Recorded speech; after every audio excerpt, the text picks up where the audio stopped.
Start with narrator's voice, calm but burning beneath the surface. Have you ever felt so unwanted, like the people you love would rather erase you? My son-in-law planned a grand family vacation. Sun, luxury, laughter, and forgot one tiny detail: inviting me. When they arrived at the hotel, I was already there, waiting with keys to everything they thought they owned. Beat. They learned real fast, you don't throw away family. If you've ever been underestimated, if someone ever made you feel small, then buckle up. This is a story of respect, revenge, and the sweetest family payback ever served. Before we dive in, smash that like button, subscribe to Sweet Revenge, and let justice begin. Approximate 3,200 to 4,200 words, perfect for 20 to 40-minute video. Narrated in first person, Reddit style, focusing on emotional psychology. My name is Daniel. I'm 67. A widower, a father, a grandfather, and recently a stranger to my own family. My daughter Emily married a charming man named Neil, well-spoken, successful in business, a smile too perfect to trust. The kind of man who shakes your hand with one palm forward, already pushing you out of the frame. After my wife passed away, I tried to remain the steady root of the family tree: Sunday dinners, birthdays, support, love. But slowly, I faded from their plans. They were busy, overwhelmed, preoccupied. That's what they said. But the truth hit me like cold water when I saw the group chat. Family vacation. Dubai 7 days. Photos of plane tickets. Kids packing swimsuits. My daughter's excitement exploding in emojis. But no invitation for me. I stared at the screen, my hands trembling slightly. Maybe they forgot? I typed, "Sounds lovely. Should I bring anything?" The 3 dots appeared, then disappeared, then nothing. Like my message evaporated into shame. My phone buzzed the next morning. Neil. His tone was polite, too polite. "Daniel, this is a young family kind of trip. You wouldn't enjoy it. Too much noise. You should rest at home." A beat. A stab. I pressed my lips together, swallowed my pride, wished them a wonderful vacation. But inside, it felt like being treated as dead long before your heart stops beating. I sat alone in my living room that night, silence heavy like a blanket soaked in grief. Emily used to call me her hero. On beach trips, she'd rest her tiny feet on my shoulders and laugh at the horizon. Family, that was always my greatest treasure. Now, I was an old photograph left in a dusty drawer. But beneath the sorrow, something flickered. Not bitterness. Not anger. Resolve. You see, there was a detail my son-in-law forgot. While he booked flashy flights and glamorous suites, he booked them at my hotel. Well, not my hotel completely, but the Palm Oasis Resort in Dubai. I am one of the founding private owners. My name is literally engraved on the plaque near the lobby fountain. Emily knew.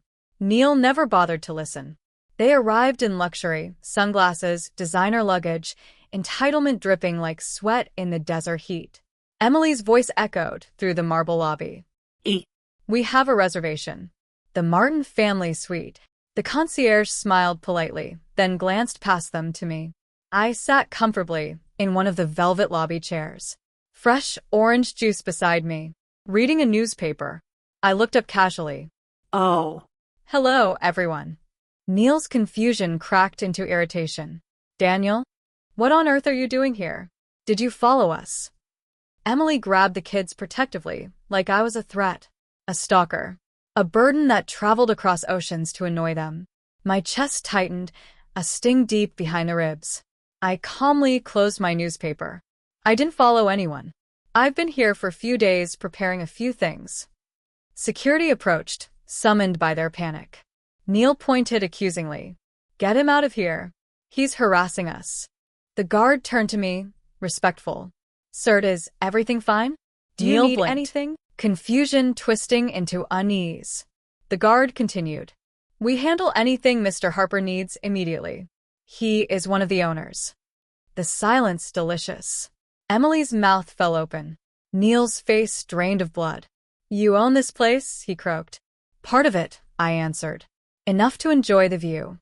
Suddenly, Neil wasn't shouting. He was whispering apologies, stumbling over excuses. We just didn't want you to feel, overwhelmed. We thought you preferred peace and quiet. You know how chaotic the kids get.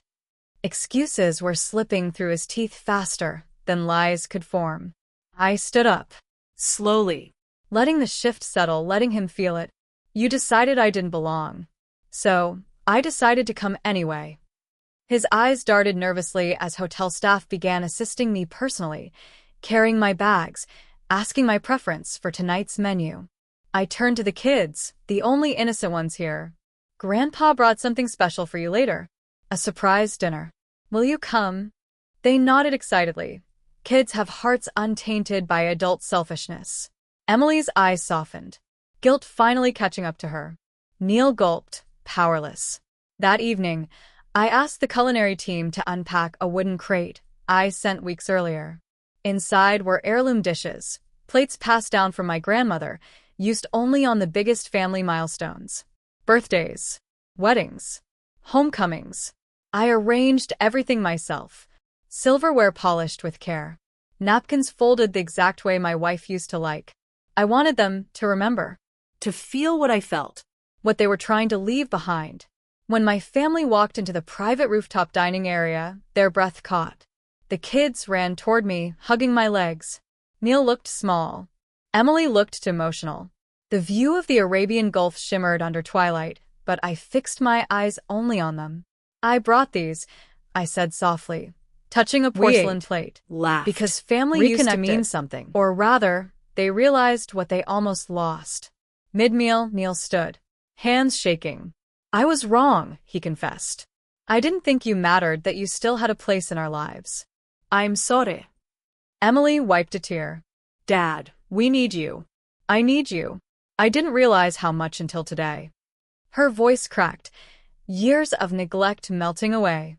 He said silently, letting them process the weight of their choices. Then I spoke. I don't need grand gestures. I don't need plane tickets. I just want to be included while I'm still here. A hush. Even the ocean breeze seemed to pause. As dessert arrived, sticky date pudding, my wife's recipe, I revealed the truth. This hotel, your mother and I invested in it on our honeymoon. It was our dream destination. I come here every year to remember her. Emily gasped, hand over her heart. Neil bowed his head, shame crushing him. I won't stop coming here, I continued. Not for luxury, not for power, for love. The kids leaned in close. Emily hugged me so tightly I felt ribs creak. For the first time in years, I felt like family. They tried to leave me behind. They tried to reduce me to a burden. But instead, they walked into a resort that I helped run. They stood under a roof I built. They tasted family traditions I preserved. And the best part? They had to beg for my forgiveness. Publicly, humbly, in my own hotel. That's a level of respect you can't buy, only earn. In life, people forget the hands that held them up. They forget the foundation beneath their success. But sometimes a little reminder is all it takes to bring the family back home. Beat. And if they forget again, I've got plenty more hotels. If this story warmed your heart or gave you a little bit of delicious secondhand justice, smash that like button. Comment below.